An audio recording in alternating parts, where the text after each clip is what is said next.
Among legendary pirates, few stories are as captivating as Anne Bonny's, a woman who defied societal norms to become a legend.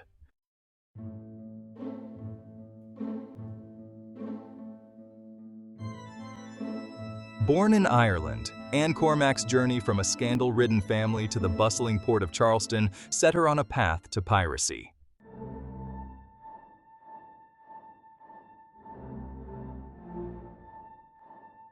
In Charleston, Anne's life on a plantation clashed with her independent spirit, fueling her desire for adventure.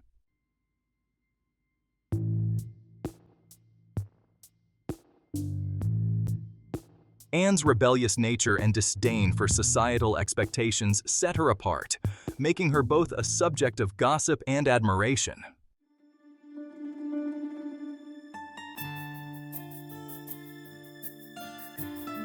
Anne's encounter with James Bonny, a sailor with dreams of the Caribbean, led to a passionate courtship and a life-changing decision to marry.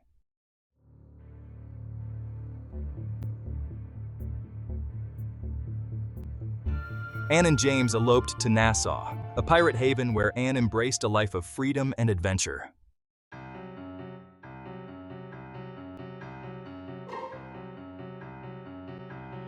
In Nassau, Anne found camaraderie among pirates, shedding her old identity and adopting the guise of Jack Bonny to fully immerse herself in the pirate life.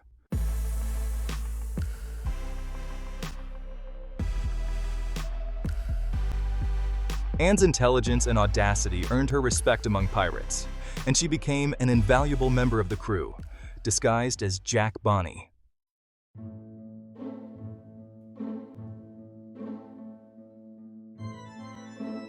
Anne's affair with pirate captain Jack Rackham led to a passionate love story and a bitter rivalry with her husband, James Bonny.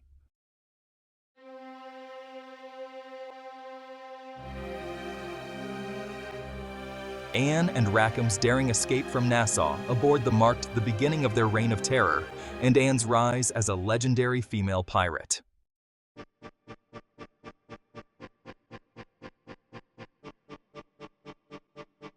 A pirate queen in her element, Anne Bonny's role on the William.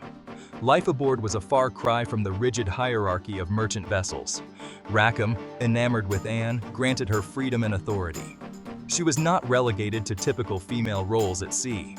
Anne was a pirate in her own right, contributing to the William's success. Clad in breeches and a shirt, her confidence commanded respect. She participated in navigation, strategy, and battle with deadly accuracy. Her courage and ferocity became legendary, inspiring awe and fear. The law of the sea, a life governed by the code. Life aboard the ship was not without its rules. Pirates adhered to a strict code of conduct. Known as the Articles, this code outlined everything from plunder distribution to punishment. Anne, despite her position, followed the Articles like any crew member. She participated in the ship's council, where decisions were made democratically. This egalitarian approach appealed to Anne's sense of fairness. Anne embraced the pirate code, reflecting her values of freedom and respect. She understood their survival depended on functioning as a cohesive unit. Her adherence to the Articles solidified her position within the crew.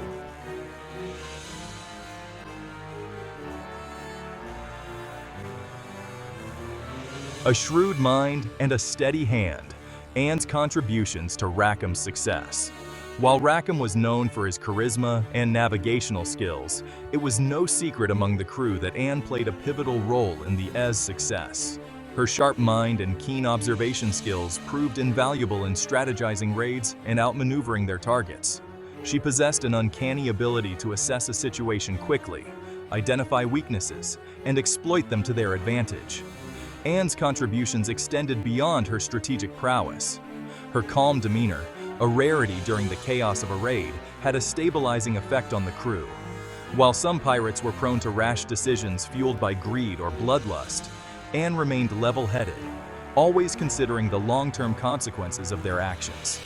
Her presence on board seemed to instill a sense of discipline and focus, transforming the S crew from a ragtag band of rogues into a formidable force to be reckoned with. Her understanding of human nature also proved to be an asset. Anne could often gauge the temperament of a captured crew, discerning who might be swayed to join their ranks and who posed a threat. Her ability to read people, to understand their motivations and exploit their weaknesses, made her an invaluable asset during negotiations and interrogations, often securing the release of valuable prisoners or extracting crucial information about potential targets.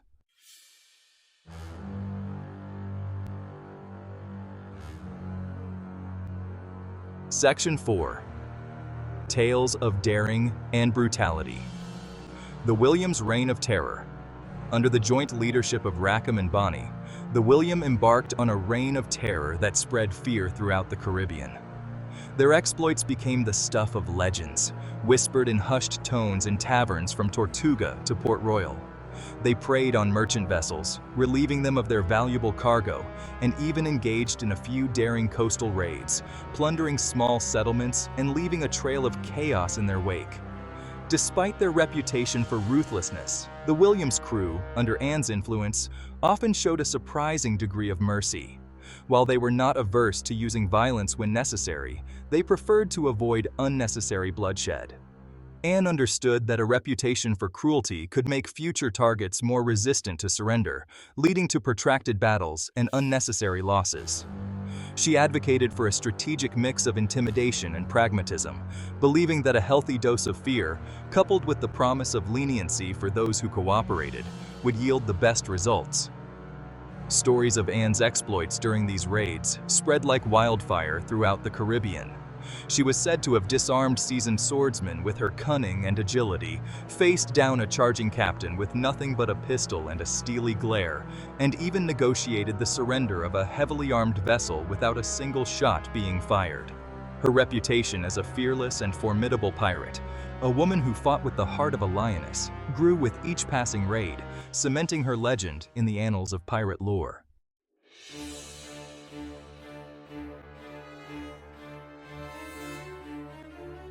Section 5. A Brush with the Law. Narrow escapes and growing infamy. The Williams' success did not go unnoticed. As their infamy grew, so too did the attention they attracted from the authorities. The governor of Jamaica, determined to put an end to their reign of terror, placed a hefty bounty on their heads and dispatched numerous warships to hunt them down. The William became embroiled in a deadly game of cat and mouse, evading capture through a combination of luck, skill, and Anne's intuitive sense of danger. On one such occasion, a heavily armed British man of war, the HMS Templar, caught the William by surprise while anchored in a secluded cove. Outnumbered and outgunned, Rackham prepared for a desperate last stand. However, Anne, ever resourceful, devised a daring plan. She ordered the Williams' colors to be struck, giving the impression of surrender, and as the Templar drew alongside, unprepared for resistance, Anne led a boarding party, catching the British crew off guard and seizing control of the warship. While the victory against the Templar was their most celebrated escape, it came at a cost. The William, battered and in need of repair, could no longer outrun the relentless pursuit of the British Navy. Anne, Rackham, and their crew found themselves pushed further into hiding, seeking refuge in remote islands and relying on their wits and dwindling supplies to survive.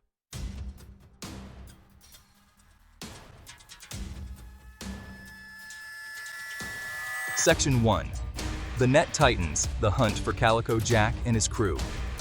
Word of the Williams' exploits, particularly the humiliating defeat of the HMS Templar, reached the ears of Governor Nicholas Laws of Jamaica. Outraged and determined to see Rackham and his crew, especially the notorious Anne Bonny, brought to justice, Laws issued a proclamation offering a substantial reward for their capture, dead or alive. The seas around Jamaica became a hunting ground as bounty hunters and naval vessels alike joined the pursuit of the William. Rackham, sensing the net tightening around them, sought refuge in ever more remote corners of the Caribbean. Gone were the days of brazen raids on merchant vessels and coastal settlements. The William and her crew were reduced to scavenging for supplies, ambushing small fishing boats, and living in constant fear of discovery. The strain of their hunted existence began to wear on the crew, their camaraderie strained by paranoia and dwindling resources. Despite the ever-present danger, Anne refused to let fear cripple her. She remained Rackham's steadfast companion and advisor, her spirit unbroken even as their situation grew more precarious. She knew that capture meant certain death, and she was determined to fight to the very end. Her fiery spirit, once a source of inspiration for the crew, now reflected their own desperate resolve to evade the long arm of the law.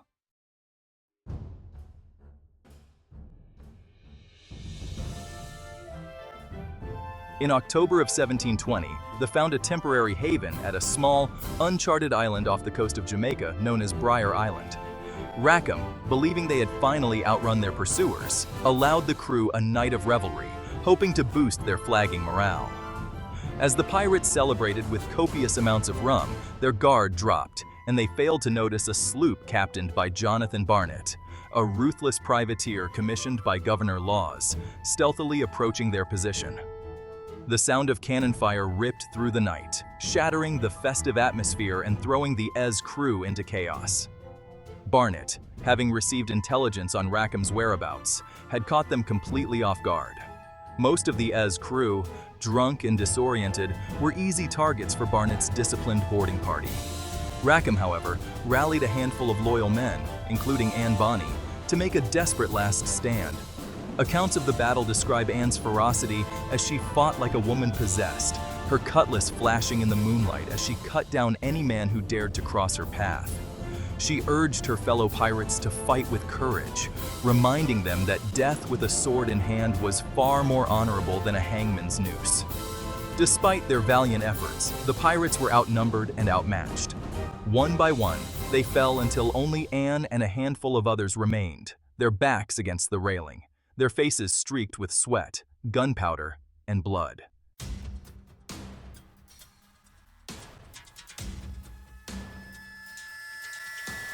With the firmly under Barnett's control, the surviving pirates, including Rackham, Anne, and, surprisingly, another disguised woman who would later be revealed as Mary Reed, were taken prisoner.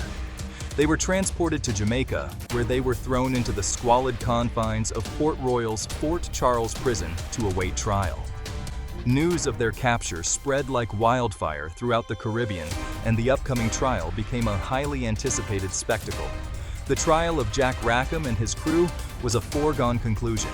Piracy was a capital offense, and the evidence against them, including numerous eyewitness accounts of their crimes, was overwhelming. Rackham and the male members of his crew were quickly found guilty and sentenced to hang. Anne and Mary, however, managed to delay their executions by claiming to be pregnant. Under English law, a pregnant woman could not be executed until after she had given birth. Despite their temporary reprieve, Anne and Mary faced a bleak future. Conditions in the Fort Charles prison were deplorable.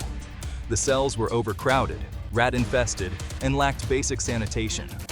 Disease was rampant, and many prisoners succumbed to illness before ever facing a judge.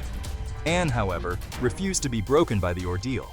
She carried herself with a defiant spirit, her fiery eyes reflecting her unwavering will to survive.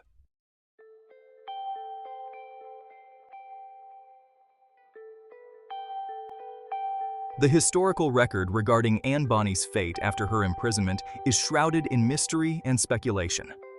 While there is no official record of her death or release from prison, it is generally believed that she avoided execution. Some accounts suggest that her influential father intervened, using his wealth and connections to secure her release. Others claim that Rackham, in a final act of devotion, engineered her escape from prison.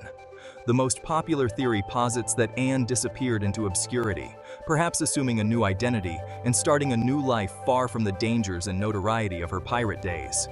This ambiguity surrounding her fate has only served to enhance her legend, turning her into a symbol of rebellion, resilience, and the enduring allure of a life lived on one's own terms. Whether she escaped to freedom or met an untimely end, Anne Bonny's story continues to capture the imagination centuries later. She remains an icon of the golden age of piracy, a testament to the human capacity for courage, defiance, and the pursuit of freedom, even amidst the most challenging of circumstances. Her legend, passed down through generations of storytellers, reminds us that even in a world bound by convention and societal constraints, the human spirit, much like a ship at sea, has the capacity to chart its own course, defying expectations and leaving an indelible mark on the world. Anne Bonny's story, though shrouded in the mists of time, stands as a powerful testament to the human desire for freedom and self-determination. Born into a world that sought to confine women, she dared to break free, choosing a path fraught with danger, but ultimately leading to a life lived on her own terms.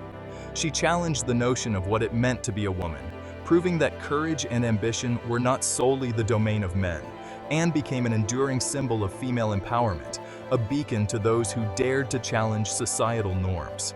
Her unwavering spirit and pursuit of freedom continue to inspire awe and admiration centuries later. In the grand tapestry of history, Anne Bonny's life might appear as a mere thread, a fleeting moment in the vast expanse of time. Yet, like a single spark that ignites a raging fire, her story continues to resonate with a power that transcends generations. She embodies the timeless human yearning for freedom, the innate desire to break free from societal expectations and chart one's own course through life. Anne Bonny's legend serves as a potent reminder that the pursuit of freedom requires courage and resilience. Her story is a testament to the power of the human spirit to overcome adversity. Let her story serve as a beacon of inspiration, reminding us that the pursuit of freedom is a journey worth undertaking.